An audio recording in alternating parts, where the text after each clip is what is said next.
Welcome, everybody, to the Unspoken Truth podcast show. This your boy JB, aka Big Spoke Draco, and this man already knows his name. I don't say people's name. You got to say your own name. But KevOnStage, you feel me? Little Draco. KevOnStage, man, this right here is a living legend. And let me tell y'all, man, the reason why I say that is because I've never seen anybody. I've seen a lot of clean comics. I've seen a lot of clean creators. Number one, you've been in it, what, 10 plus years? Yeah. You got a whole decade in. Yeah. I actually probably been doing stand-up consistently about, a little over 10 years, actually. Okay. I started in college I first did it in high school. Then I messed around with it in college. And then I was like serious about it like 2009, 2010. Okay. Well, what y'all don't realize is that this man right here, he is literally like the lobber of online creativity worldwide. And the reason why I say that, huge compliments, JB. Nah, man, I gotta say it, man, because people don't really look at it and see it the way I see it, and I'm pretty sure a lot of people do. But I gotta introduce you the proper way so people can just see it that way. Thank you. With that being said, if y'all know about All Def Digital, it was ran by Russell Simmons and many other people. But this man, he was in the admin department, and he literally brought in all the talent that is responsible for, if not billions combined views on the internet. And I saw him, and I've watched him, and I sat back. I seen him fly people out from different regions of the United States, all different types of talent. And if it wasn't for this man, for real, a lot of people wouldn't have the careers they have today. And this guy right here is literally like the forefront of online creativity. And that's why you are a walking legend, because you took a situation that was the job, but you loved it. And you also turned it into an independent type of brand where you are literally a walking network. Listen, let me stop you and say, I would not have this job if it wasn't for JB. Me and JB wrote a movie. JB made sure that I was in the meeting with Russell and Steve. And if I didn't make that meeting, if I wasn't in there, then I would not be the walking legend that JB is calling me. And much love to you, man. So, Thank you, my brother. So how you been, man? I've been good, man.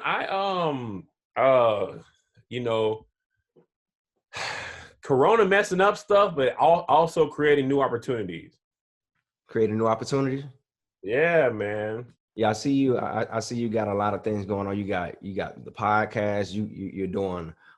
You are on tours, selling out shows, doing 2 shows a night, if not more. You got the podcast with your wife. You got the thing going with Tony Baker and Doughboy and many others. Like, how do you keep up with everything that you're doing? Because I've never seen you sit down ever since I met you. I've never known you as the type to sit down. I think it's because I grew up poor and that whole poverty mindset. I feel like if I stop for too long, somebody when you grow up poor, you always feel like somebody's going to take something from you. You're moving around a lot, all this and that. So I feel like I just feel like if I stop working, I'm going to lose it. So I just can't. So even though I'm not on tour right now, I'm using that as an opportunity to shoot way more content than I normally do. We're beefing up my wife's YouTube channel, shooting a lot of stuff on her channel, building that up. I just be getting after it. And I think part of it is, man, it's a dream job. I had to do work, and you did too, had to work at jobs that I did not like. So if in order to keep this job, if I got to work this hard, I will do that, because it's technically work, but it doesn't feel like work. You know what I'm saying? I've done some jobs where I was picking up cigarette butts outside of a courthouse, and people be smoking when they're in court. So there's a lot of cigarette butts in the parking lot of courthouses. And I used to have to be doing that at 6 o'clock in the morning. And I was just like, man, this is buns. So to not have to do that, and, I got wife and kids. I'll do whatever I got to do to keep the lights on. But I don't want to go out of my way to have to do those jobs. So so I don't mind doing this, man. I'm no stranger to hard work. My mom worked hard. I've been having a job for as long as I can remember. Before I was even legally able to work, I had a lawn care company. When I was in like 7th, 8th grade, I used to buy candy on base and sell it at my school off base, buy it for 33 cents, sell it for $1. Man, I've been hustling. Oh, you were hustling. Bro, you were hustling. Man, he was stealing the candy and then selling it for 50 cents because his margin was better. And I was like, man, I can't compete with theft. So so I've never really been no stranger to hard work, man. Okay. All right, man. I really and that's admirable for real, man. So Kevin, I got 18 questions for you. Oh, okay. 18. This is how it's going. This ain't one of those. So tell me, Yeah, 18. Yeah. 18. It's random. They're gonna be up and down or whatever. So is there anything I can't ask you? Nothing you can't ask me. Okay. Just making sure. All right. If it's something I can't answer, I'll be creative with my response. Okay, that's a good one. And that is also a creative response. Okay, here we go, Kevin. All right. Number 1, give us a story of the worst whooping you've ever gotten in your life. I'll never forget this. I was probably about 5th or 6th grade. My dad had a Ford Tempo, and he had bought a new car. So he parked a new car in the garage. He parked the Ford Tempo on the outside of the house, right over the roof. I had learned to climb all the way on top of the roof by the gate. I used to climb up top of the roof and jump off on top of the roof of his car. I was doing this for months, bro. It was the best thing in my life. I was like, I can never stop doing this. And he never paid attention because it was his old car. It was beat up. I don't even know why he kept it. But one day he went over there and he saw the roof smashed in. And the funny thing is, he didn't even ask. It was me and my sister, and I guess he did. Process of elimination. He knew it wasn't her. My brother didn't live with us at the time. Process of elimination. Yeah. So he came to me and was like, Are you jumping off the roof onto my car? And I was like, Yes, I am. I am doing that. This man beat me so hard, JB. My toes, my big toe and my middle toe crossed over like this, and I caught a cramp, and I could not move them. I cried to where sound had stopped coming out. I mean, it was like, you trying to kill me, bro. So eventually he stops after I black out. And then he comes back in later and he's like, just to let you know, I gave you 32 lashes. And then he just closed the door again. And that was the worst whooping I got. Deservedly so. I'm not even mad. When he whooped me, I was like, you know what? I mean, you over here damn roofs and stuff, man. I was like, who mans was I jumping off the roof and destroying the top of his car? Yeah, so that was whoop worthy. It was too late. That was whooping worthy. Absolutely. I deserved it. I'm not even mad at him. I appreciate him for being a man and teaching me that lesson. That was the last day I jumped off the roof, though. I guarantee you that. I used to do that, but I never did that. I never dented a roof. I used to do that, though. Okay. The next one. All right. What's some other things that you would like to accomplish in life before it's all said and done? I want to do so I don't know if you know, I play instruments barely. And one of the things I want to do, actually I bought a bass and a keyboard to do this, but I don't think it's the right time. I want to do a one-man show where I sing, even though I'm not a good singer, and I like learn how to play instruments, and I have like a musical, ridiculous one-man show that tells my life story with musical elements. And I'll have real musicians who play and real singers, but just creatively, I like to push myself. Like the current set I was doing on tour this year was a little different than the last two. And I just don't want people to feel like they can adequately place me in any box. I should be able to surprise you. I'm going to say something that you don't think I should say as a comedian, as a married man, as a father. Like, I want the element of surprise. That's why I've been pushing the envelope a little bit more and more on social media, mainly so that when you come see me in real life, you're not like, dang, who is this? Like, because if you would have saw me coming up in comedy, I am the same comic. I just, was doing church material. That's how we took off. So I couldn't just go to that, when the church stuff was working. But I was like, nah, man, I gotta do comedy the way I want to do it. So that's my like dream. A lot of money. It's just more about like I want to really surprise people and be like, yo, is that Kev on the keys? Is that Kev on the bass, on the drums? Like I've played all those instruments just okay. So Yeah, because I later see on, you on them drums though. yeah, you know, most black church kids, a lot So of you us can play really, the drums. so you know how to play every instrument. No, I know how to play the drums. I know how to play the bass, and I used to play the piano, but I wasn't a natural piano player, so I forgot all the songs I knew. If you taught me how to play a song, I could recreate what you taught me, certain basics, but learning it on my own was nearly impossible. I could learn a song on the bass by myself, but I wasn't nice. And in my life, if I can't kill it, I ain't gonna do it. I need to be killing it. If I can't kill it, it don't make no sense for me to do it. I want to do stuff I'm amazing at. Okay. Yeah. And I noticed that that you said something that I was about to ask you, and it was about when you said that you pushed the envelope online, Yeah. because you don't want people like getting confused or whatever, you know, or what you're saying, and who you are. So my question is it a struggle at times dealing with the backlash of the church, of church people who takes your jokes too seriously? You know, the answer is yes, it is a struggle. But I am learning to deal with it because I realize the Christian I am now, if I were who I used to be 15 years ago, I'd be mad at my current self. Okay. So it's easy to understand why people are frustrated. They think this ain't funny because, you know, or whatever. It's because I used to think, you know, if you took one drink, you were going to hell. You know what I'm saying?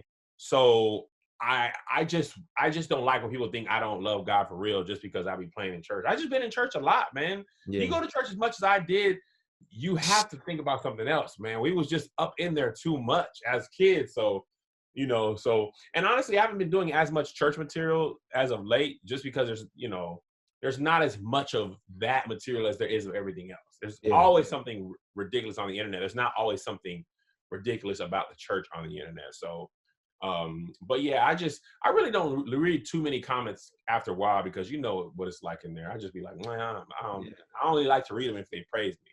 No, I see some of your days, like I remember looking at your Instagram, probably like 2 years ago, or probably like a year ago. You were in the car. It was during the time when you were doing like a lot of vlogs in the car. Yeah. In the morning. And Yeah. I remember you saying, the trolls started coming out, and then you were like, you know, I ain't got time today. Right. So I've seen that before. So. Yeah, I mean, part of this business is it's like an NBA player learning to deal with fans who boo you. Like everybody's not gonna like you. It's easier to just accept that and be who you are than to try to fit what people think you should be. Because I get on my own nerves. I disappoint myself sometimes. I'll be like, Kev, you said you was gonna get up, you were supposed to work out, you were supposed to eat. Like I can't even keep my own self happy. So of course I want to offend somebody else. I offend myself sometimes. Yeah. Okay. Yeah. All right. Next one. How did working with ADD under Russell in the admin department play a hand in how you move independent today with your brand? So I've been saying lately, working at All Def was like going to digital media college. It taught me the business aspect of the industry. Before, it was always the talent aspect. I was Zay and JoJo's dad. I was a writer, creator, producer. But people in Hollywood don't really let you know how they view talent. You know what I'm saying? Like, and working on All Def let me see like, oh, this is how investors think. This is how producers think. This is how creatives think. This is how brand deals work. So learning all that made me see what the value is in doing my own thing and the value of working with the squad. And, you know, my dad actually gave me the best advice ever when I first moved out of my own apartment. He said, everybody's trying to use you. He was in the Army at the time. He's like, the Army's using me. I just have to make sure what I get out of it is valuable to me. So they're going to take time. They're going to send me places I don't want to be. But in exchange, I get money. I get free healthcare. I get a roof over my head. I get family this. I get, you know, GI Bill and all that. So I've calculated the cost of this, and I've decided here's my value. So knowing that Hollywood people are trying to use me from the beginning, and it's not even like a negative thing. That's how business works. Like, I give you money, you give me a chicken sandwich. You're not just gonna hand me the Popeye's chicken sandwich because I smile. Like, there's got to be an exchange of goods or value.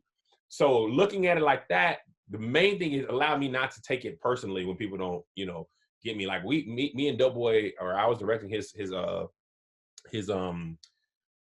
pilot, and I realized, like, I went out for a lot of auditions and I never really booked anything. And then when you sit on the other side of it, you see why. It's because they get the wealth of talent. They can literally pick someone based on height, and the talent is the least important factor. Like, everybody's talented. It's never really about the talent. It's like, oh, this girl's light skinned, or this girl's dark skinned, or this girl looks more around the way, or this, like, that's how we had that many people to choose from. You could literally pick by eyebrows. Like, her eyebrows are a little thick. I want, you know what I mean? It was like ridiculous. So when you've seen that part, you don't really take it personal when you don't get something or somebody tries to screw you over or something like that, because it's, you know, there's nothing really you can do about it. There's a lot of factors that go into it that you'll never even know about. So that was really instrumental in me realizing the value of building my own stuff up and how to think about it. Okay. All right. Yeah. Next one. Have you ever left church early because you showed up and your preacher wasn't preaching? Absolutely. I've done that recently within the last 15, 20 times at church. And I'm sorry if anybody who my church sees this, but I like my pastor. And because I don't get to go to church as much as I used to, because I work on the weekends and I'm usually traveling back to LA on Monday. On Sundays, I'm usually either driving into the city for that Sunday night show or whatever. But I've sat down and my pastor was there, and he's like, you know, I just got back in town. I'm gonna let this minister preach today, and I'm just been like, all right.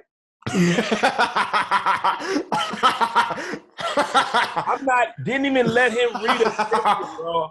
I'm gone. I did not sign up for that. And I'm ashamed. It's wrong. Trash.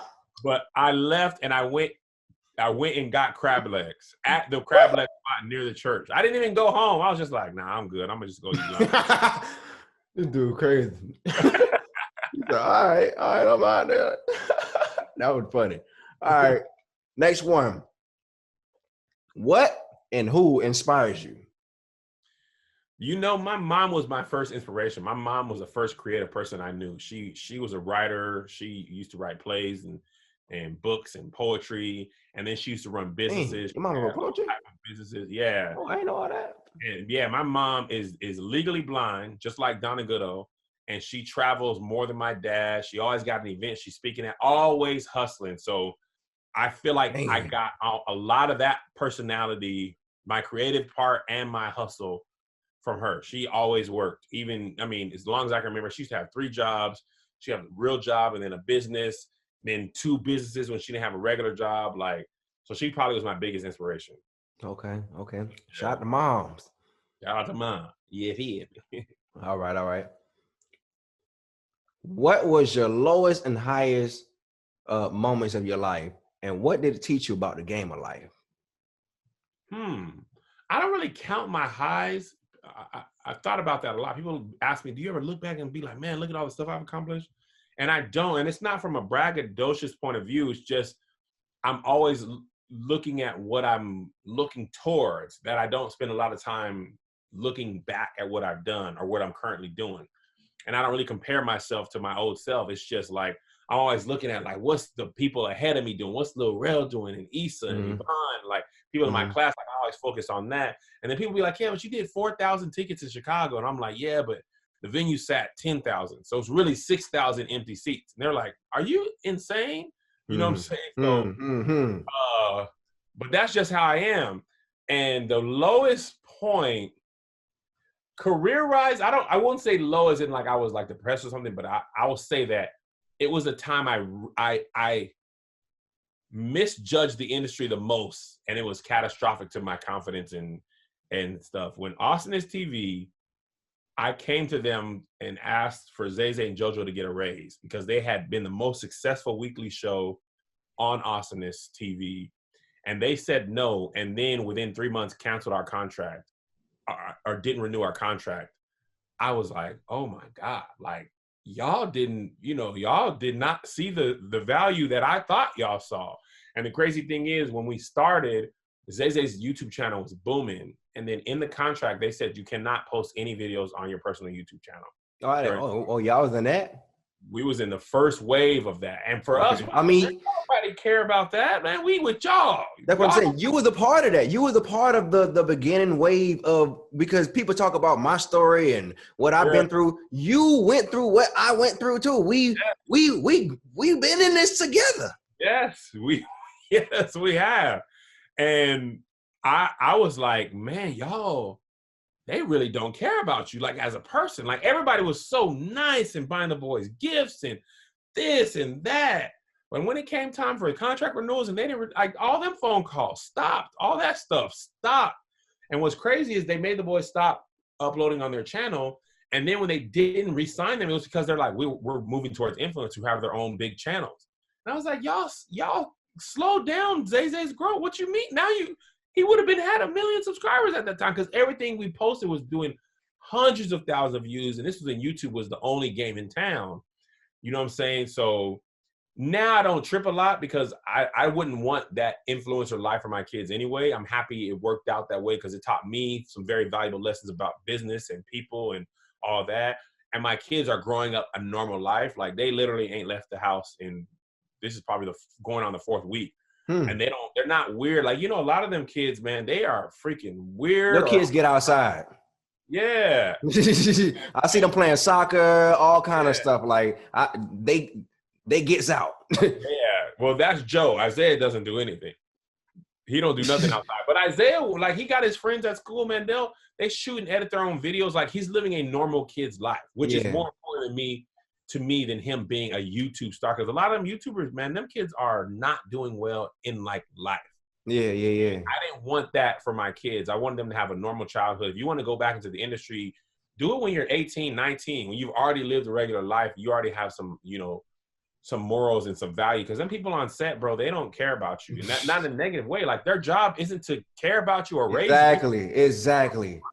You said it right. You just said it right. Rewind that back, because people need to hear that again. Their job is to make sure you perform. They don't care about you. And that's why people end up on drugs. Like, I could probably do another take if I had, like, a little coke. Like, they're like, okay, I'll get you cocaine or alcohol or a woman, or, like, they literally, JoJo was like, they're like, come on, Joe, do this scene. He was like 4. He was like, no. And they were like, what if we got you a puppy? And I was like, man, you are not getting this kid. No, what? Who's going to take care of a dog? No. You don't want to do it. We'll go home. Like, because you're not going to raise you entitled, because life doesn't work like that. Like, regular life doesn't work like that. Yeah. So it worked out good. But at the moment, I was like, oh, man, how am I going to bounce back from this? They got nothing. Y'all just let us go with nothing. So, yeah, that was a very low moment in our career. Okay. All right. Now, what advice, because I not only do I respect your work, I respect how you move. Like, thank you. The way you move is impeccable. And I know that it's always the journey with everybody that's walking the planet. Everybody have their things, what they go through, but you're also responsible for what you display. Right. And you do a very good job at showing your relationship with your marriage with your wife, your kids, keeping your kids low key when it's time to keep them low key. But there's a lot of other people online right now. They're doing blogs, they're doing family blogs and stuff like that. A lot of them are dramatic. You see drama everywhere and stuff like that. Yeah. What advice would you give? And what advice do you think your wife would give collectively to people that's trying to step into that lane when it comes to showing your life, but balancing it with work, but not also making it dramatic and up in the foot? Like for us, it's been about creating your own story, right? Like, we've been pitched a reality show more times than I can even tell you. People want to make us a reality show, and we've always turned them down, because what ends up happening is, if it's not interesting enough, they'll create narratives that don't exist and stories that don't exist, but then those will have real life effects. So, like, my kids don't always want to make videos. And that was one of the things that was hard about them being in Austin, is like, Zay usually wanted to, but Joe was like, well, I ain't want to do this. I just wanted to do that one time. I didn't want to do it. I didn't want this to be a job. You know what I'm saying? So some days he was in a good mood, some days he was in a bad mood. So what I allow my kids to do is like, if you want to be in this, you can. If you don't, you don't have to. We're going to make a vlog about us being in Japan. You don't ever have to be in it. But if you feel like talking, hop in. If you don't. Like Zay Zay's going through this phase where he's cool, man. You know, I'm cool. And you know what I'm saying? On his face. Yeah, like he trying to be cool. So do that, bro. Because we don't need you to make it interesting. I don't want to showcase you, and I definitely don't want to put forth no image that's not true. So you know, when he was younger, he was way into it. And Joe be into it more than Isaiah. I can get Joe to get in the video now way easier than I can get Isaiah because he worried about his brand and his image. But yeah, I think it was just like making sure we don't exploit our children, and that was kind of the thing. Like, if you don't feel like being in this, bro, don't even feel bad about that, because most kids don't even have to think about this. So I am your father. I'll find a way to provide for you. I don't need you to act a certain way so we can get views and clicks, because what happens is people get addicted to those views and likes, and the bar just keeps being raised for views and what can be crazier and what can be more dramatic. Like the Kardashians on their reality show, this is just like last week, Kim and Courtney were fist fighting. Yeah. Slapping each other into walls. And I was like, y'all really, you need something else. You had the cheating, you had sex, you had Lamar Odom, and you have to keep raising the bar. Now you physically got to fight your sister on television. Yeah. And even then, eventually that's not going to be enough. So I was just like, bro, I'd rather work at Target than to do any of that. Like, before I do that, I'll work a regular job and I'll still be KevOnStage. Like, didn't you used to? Yep. Now, would you like paper? Like, I won't feel you on that. Because I'm a father first. I'm a husband and a father first before I'm KevOnStage. For real. I'm dad or I'm Kev. So if I got an Uber or Postmates, I will do whatever I got to do to keep the lights on. Man, I respect that. I respect that. For real. The world need to hear that. Yeah. All right. Next one. What do you like and dislike the most about the content creating game? What I like the most is being able to entertain people, especially when they're having a bad day or something traumatic in their life and they need something else to think about, and they can come to me and have a laugh, and for that moment forget about their problems.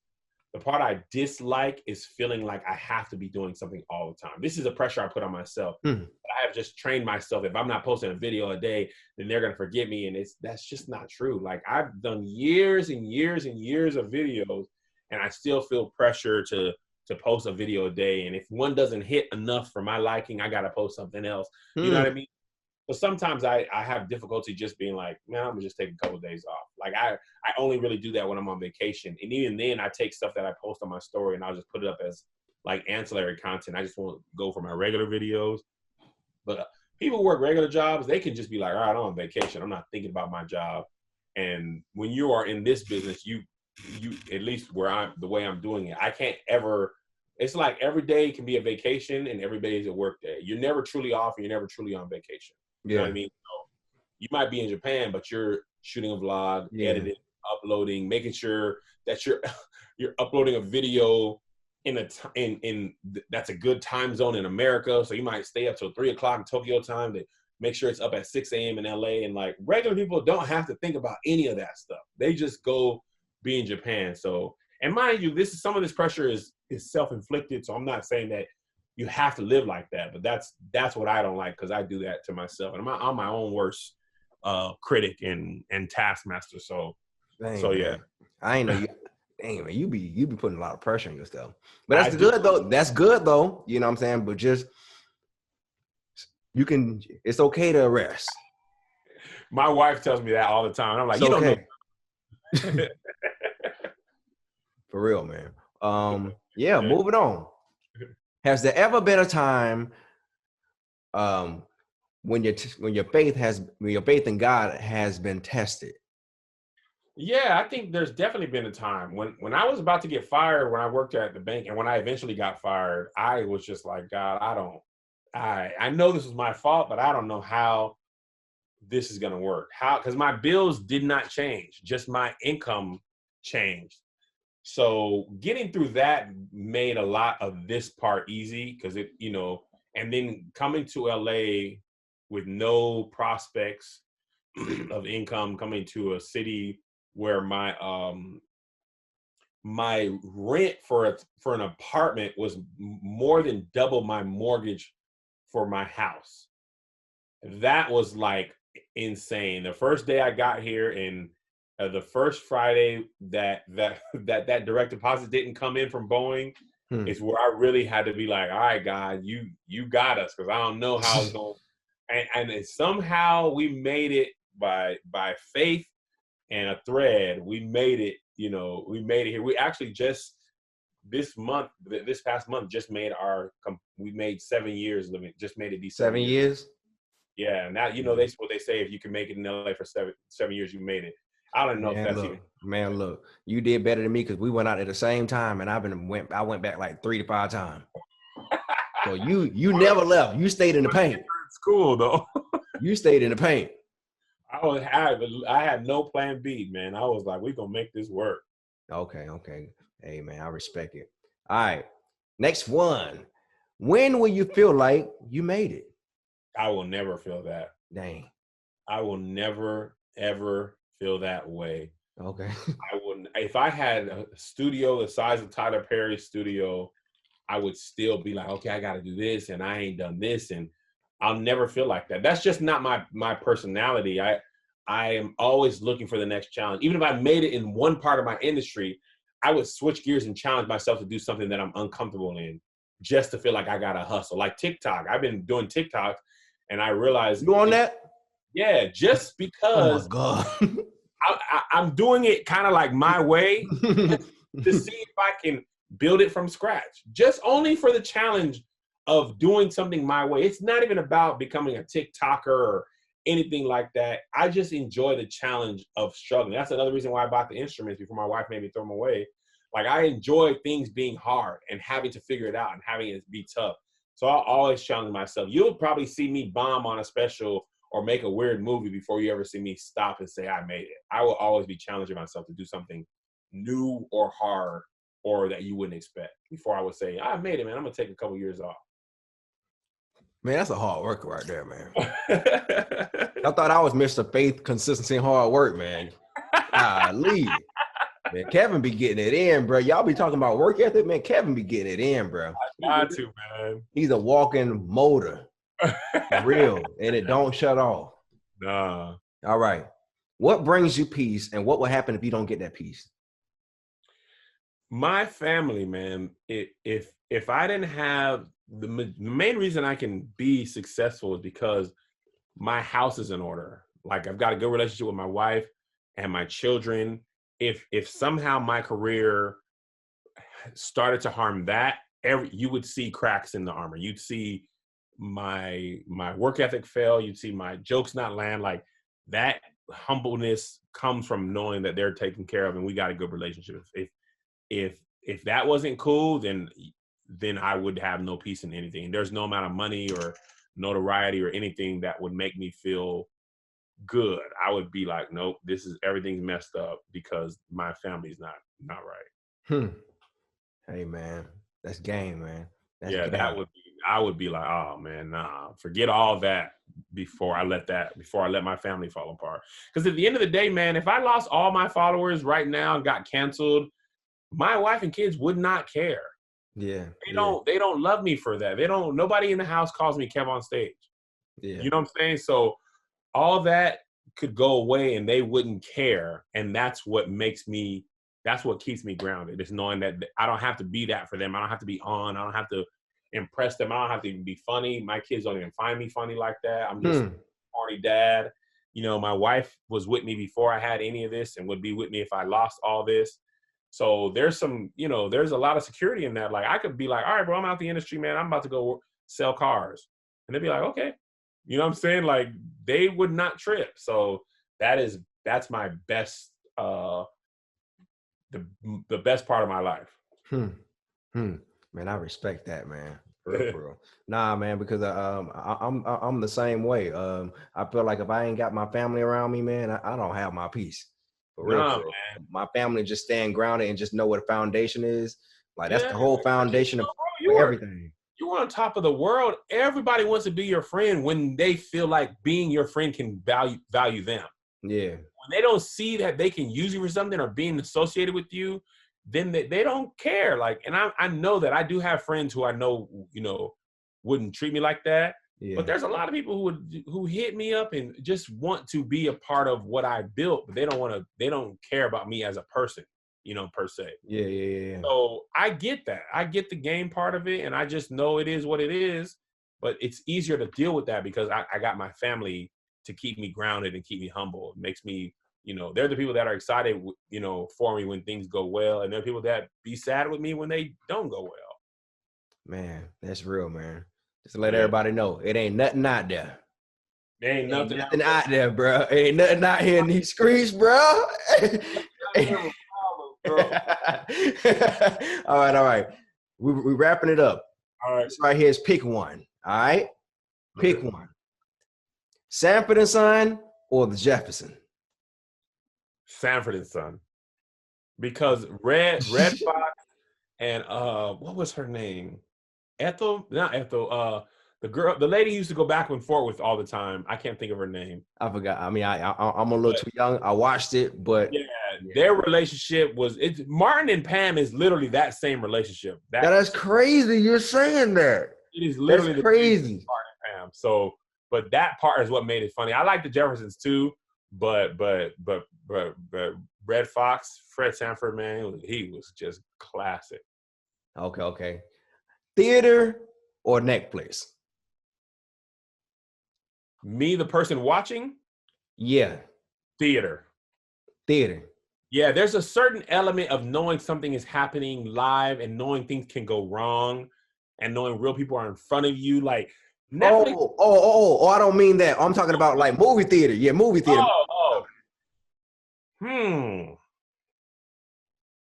Yeah, that. Man, that's tough. Because I do like the movies, but man, not having to leave your house I probably would prefer Netflix. The only thing about the theater is like a big action movie like Avengers or Transformers. Those you don't want to watch at your house. Yeah. But comedies, dramas, I don't care if I'm at home, but just big sounds and explosions. I need that on the big screen. Okay. So because I travel so much, I probably would have to say Netflix. All right. I just need a good sound system. everybody been saying Netflix so far. Yeah. So, all right. Yeah. The next one, TD Jakes or Creflo Dollar? That's on you, man. That's on. Why you laughing, Kev? Funny. TD Jakes. Nothing against Creflo, but I really admire TD Jakes. I feel like he's been famous in my world my whole life. So his daughter Sarah is a friend of mine. She's doing amazing things, and I just really admire TD, man. I feel like he is who he says he is. He stands for something. He's got his family there. You know what I'm saying? I just love TD, man. Okay. All right. Here we go. Pick one. Okay. So you're on a bridge and you're running, and you look in the water and you see your career drowning and your best friend. Now I know your best friend is your wife, but we're not talking about her. We're literally your best friend. Who are you saving? Oh, I'll save my friend, man. I'll save my friend. Okay. I have done other jobs, bro. I can find happiness outside of this. I'll be sad that I can't do this anymore, but I couldn't willingly go into the water and pick up the and watch my boy drown. So I'll say my best friend. All right. Now this is the follow-up. All right. I asked everybody this question, so I'm not asking you this just because, like, this is. So I'm gonna add on to it. So you're jogging and you look in the water, you see your best friend drowning, but then you see Jesus drowning. Who you saving? My best friend, man, Jesus died and came back already. He been there, done that. He got all power in his hand. He'll be good. My boy might not make it out alive. Jesus got it, bro. I'm sure he can come back. I trust that him or his father will make sure he's squared away. This dude crazy. All right. All right, last one. We about to wrap it up. All right. Kevin Fredericks. If you had to pick between your penis and your eyes, which one you getting rid of? Oh, my eyes. Forget what? Come on, man. I only need my eyes so I know where to put my penis. I'm good, bro. I don't need those. You can take that right now. Don't take meat, man. Don't take my meat. Nah, bro. Take my eyes. I already saw stuff, bro. I can remember that. Hey, crazy, man. I need that. You for real? Absolutely. You don't like, bro. How you gonna write? Like how you gonna shoot videos? Hey Siri, start recording. I'll figure the rest of that out, bro. That I already went to Japan. I've been to London. I've been to Paris. I've been to the places I wanted to see. I'm good, bro. Tell me what it looks like. I can't be out here with no meat, man. That's just hey.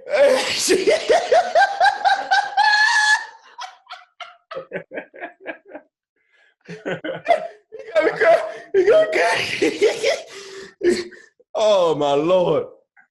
Lord, that got me. Hey, that's funny, bro. Hey, you're the first person probably online to make me cry laughing, bro. Like dead ass, bro. That got me going right there. Man, I take that as a compliment. Woo. That was good. Oh Lord. All right, man. Tell everybody all your information and everything, man. Follow me. My name is Kevin Frederick, but you can find me online, KevOnStage, everywhere. Watch a video, share a video. If I'm in your town and I'm performing, come out and see your boy. Otherwise, just appreciate any love you can show my way. All right, y'all. This your boy. Hey, man, all love, man. You know what I'm saying? Until we meet again, link again, you know, brother from another mother. You know what I'm saying? We in this thing, A1, day one. We still here. We still kicking, man. And if I never told you, man, I love you, man. Love you too, bro. Appreciate the love and support, man. All love, man. Take care.